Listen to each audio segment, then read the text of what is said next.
Imagine stepping into a palace so grand that every corner gleams with gold, every room hums with courtly whispers, and every gown sweeps across polished marble like waves on a calm sea. You are a noblewoman, wrapped in layers of silk and lace, your every movement watched, every smile weighed. But as you glide through the opulence, a sour stench rises, unmistakable, inescapable. Beneath the powdered wigs and perfumed petticoats, your skin hasn't felt soap in weeks. There's no privacy, no true cleanliness, and no escape from the crawling itch beneath your majestic hair. You are the envy of Europe, and yet your daily life is marked by discomfort, filth, and indignity. Welcome to the hidden reality of Versailles. Before we dive deeper into this grim tale of glamour and grime, don't forget to like this video, subscribe to our channel, and leave a comment telling us where in the world you're watching from. We love hearing from curious minds across the globe, especially those brave enough to explore history's dirtiest secrets with us. At the height of the 17th century, France's royal court reigned supreme, not just politically but culturally. Versailles became the epicenter of fashion, etiquette, and aristocratic ambition. Women of noble birth were expected to embody grace, refinement, and divine beauty. But behind the silk screens and gilded mirrors lay a far darker truth. Science was primitive, and superstition reigned. The church condemned bathing as sinful. Doctors feared that warm water opened the body to disease. Personal hygiene, as we know it today, was considered suspect at best, dangerous at worst. As a result, royal women, icons of elegance, lived in conditions so unsanitary they would shock even the humblest modern peasant. Behind the radiant facade of Versailles, a human tragedy festered silently, threatening the dignity and health of the very women it placed on a pedestal. Today, we peel back the curtain and reveal 5 of the most horrifying hygiene habits endured by royal women in the age of powdered beauty. Imagine being Queen Marie-Thérèse, the Spanish-born wife of King Louis XIV, newly arrived in France and expected to embrace the grandeur of court life. You are surrounded by opulence, but one thing is missing: clean water. The physicians, echoing medical orthodoxy, warn against baths. Warm water, they say, is the devil's tool. So, instead of a proper wash, you are handed a cloth moistened with vinegar. This acidic wipe-down is your only means of cleansing, and even that is reserved for visible areas: face, hands, and neck. Your elaborate gowns must never smell of sweat, yet soap and water are forbidden luxuries. You begin to understand that elegance at court is an illusion. Beneath it lies a growing sense of discomfort and shame. Your hair itches beneath your powdered coif. Your skin stings from the vinegar. You are royalty, yet you feel less clean than a village maid. Consider the life of Duchess Louise de la Vallière, one of Louis XIV's mistresses and a fixture at Versailles.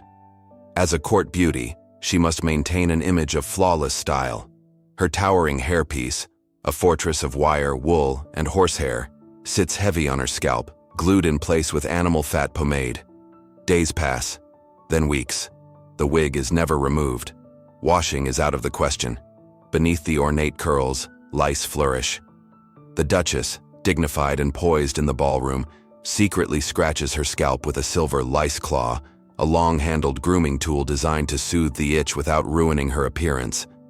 She carries it like jewelry, delicately scratching at dinners, masking her discomfort with a smile. Despite the crawling colonies in her coiffure, she cannot appear unkempt. At Versailles, a lice-infested wig is preferable to a bare, unfashionable head. Her beauty, like her hygiene, is a performance she cannot abandon. These stories, real and repeated throughout the palace, reveal a cruel contradiction. The closer a woman was to power, the farther she was from comfort. Versailles demanded appearances at all costs.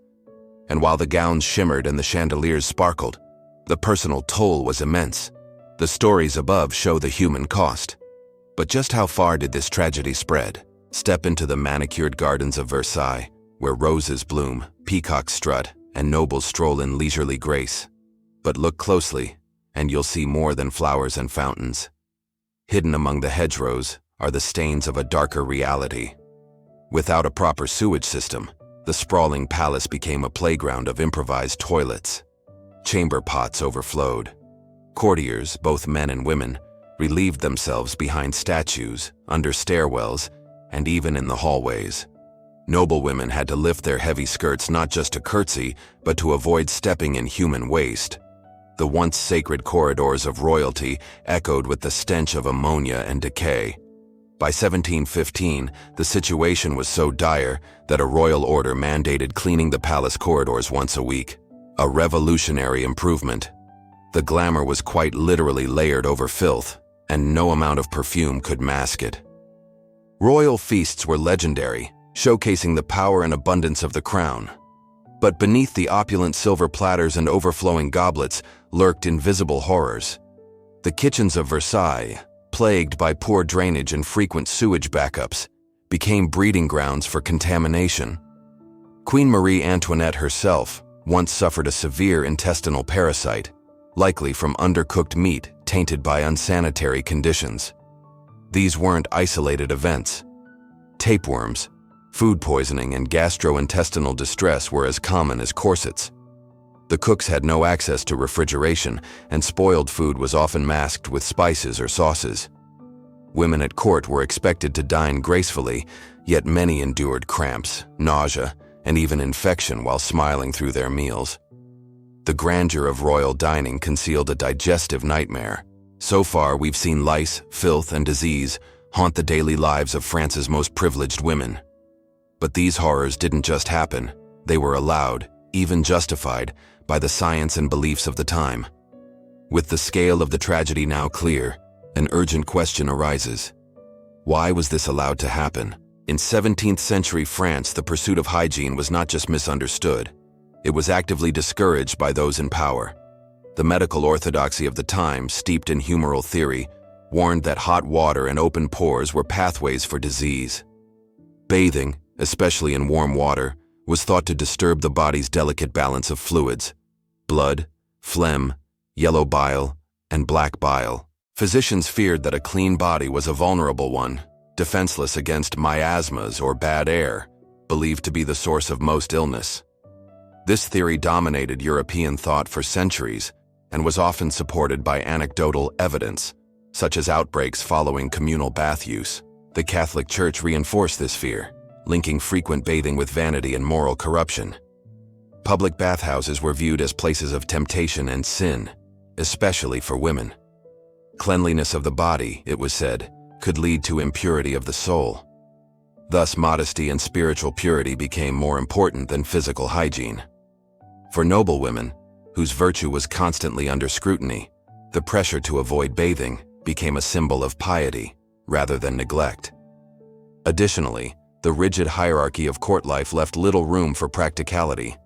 Once fashion dictated towering wigs and elaborate gowns, no one dared challenge the norm. To question the hygiene practices of the court was to question the very structure of power. Scientists who suggested more modern approaches to cleanliness were dismissed or ignored, especially if their findings conflicted with tradition or divine order. Even when knowledge of germs and basic sanitation began to emerge, it took centuries for such ideas to be accepted. Early pioneers who linked cleanliness with health were often met with resistance or ridicule. Meanwhile, parasites multiplied, infections spread, and noblewomen continued to suffer under the weight of ignorance disguised as sophistication. The truth was available, but inconvenient. The science existed, but tradition prevailed. And as the years passed, the price of ignoring knowledge became too steep to ignore. The scientific knowledge existed, yet it was ignored. Who allowed this to continue? The unsanitary horrors endured by royal women were not accidental. They were institutional. At every level of society, from monarchy to clergy to academia, the systems designed to protect failed spectacularly. The monarchy, obsessed with image and ritual, perpetuated dangerous norms. At Versailles, appearance mattered more than comfort or health. Even when foul odors permeated the halls, change was not considered, because tradition was power. To question hygiene practices was to challenge the very symbols of royalty. Court physicians, handpicked by the crown, reinforced these beliefs. Trained in outdated medical theories, They clung to dangerous ideas about bodily humors and poisonous air, rejecting emerging science out of arrogance or fear. Meanwhile, the Catholic Church wielded its spiritual authority to cast a shadow over basic cleanliness.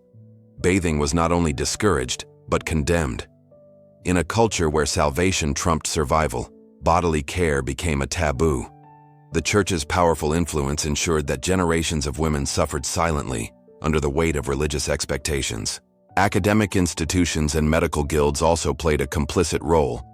Rather than embracing new ideas, they guarded the old.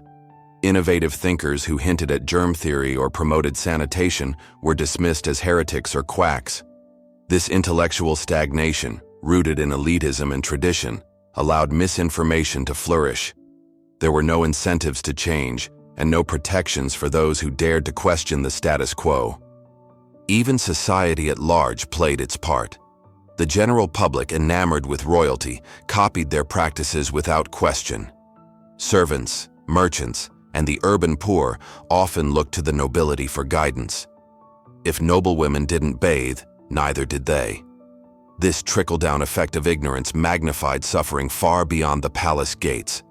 But even in this suffocating fog of indifference and denial, voices of resistance began to rise. Whispers turned into outcries. The truth could not be hidden forever. Amidst the silence and cover-ups, courageous voices began to emerge. A fight for justice was about to begin. In the late 18th century, as Enlightenment ideas began to challenge long-standing dogmas, a slow but powerful shift rippled through the French aristocracy. Among the boldest was Dr. Joseph Ignace Guillotin, not yet known for the device that would bear his name, who advocated for more humane and hygienic medical practices. He, along with other reform-minded physicians, began questioning the status quo.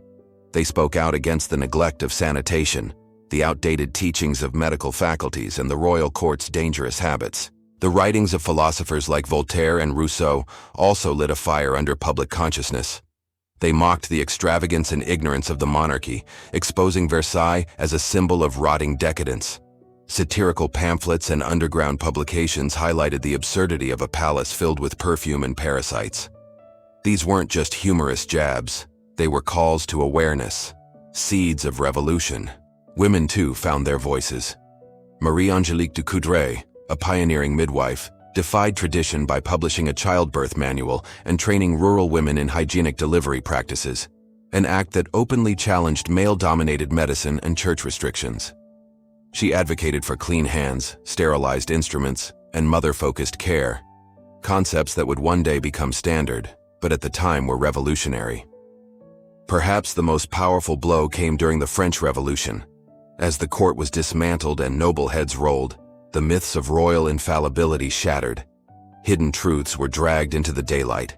The people saw the stark contrast between the silk-draped illusions of Versailles and the suffering beneath.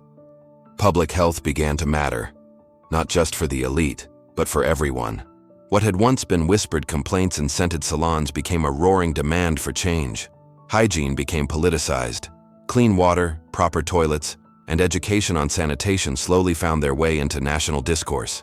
It took blood, rebellion, and brave voices. But the foundations of modern public health were being laid. The golden era of Versailles was over, but the memory of its hidden horrors lived on. As the palace walls echoed with silence instead of gossip, a new chapter in human dignity was beginning to be written. The fight was over, but its legacy would last forever. The story of royal hygiene at Versailles isn't just a grotesque footnote in history. It's a powerful reminder of how ignorance, pride, and tradition can conspire to trap even the most privileged in suffering. It took centuries of pain, disease, and institutional inertia before science and compassion began to prevail. Today, we take for granted things like daily showers, sanitized hospitals, and private bathrooms. But these comforts were won through hard lessons and courageous change. The palace may have sparkled on the outside, but it was rotting from within. And that truth, however dirty, helped propel society toward a cleaner, more humane future. Remember the image we began with, the shimmering palace, the dazzling gowns, the gilded mirrors? Now you know what lay just beneath. Layers of sweat, silence, and suffering. The illusion of perfection came at a cost, paid daily by women who looked like goddesses but lived in discomfort. Versailles was more than a palace, it was a masquerade, and hygiene was the deepest secret hidden behind the mask. Let us not forget the women who endured all this, not just queens and duchesses, but chambermaids, midwives, and mothers who had no voice in how their bodies were treated. They carried the weight of tradition, expectation, and decay, so we wouldn't have to. By uncovering their truth, we honor their struggle. History isn't just about kings and wars. It's about the hidden pain behind the pageantry. And sometimes, understanding the past means facing its filthiest truths with open eyes and gratitude that we live in cleaner, freer times.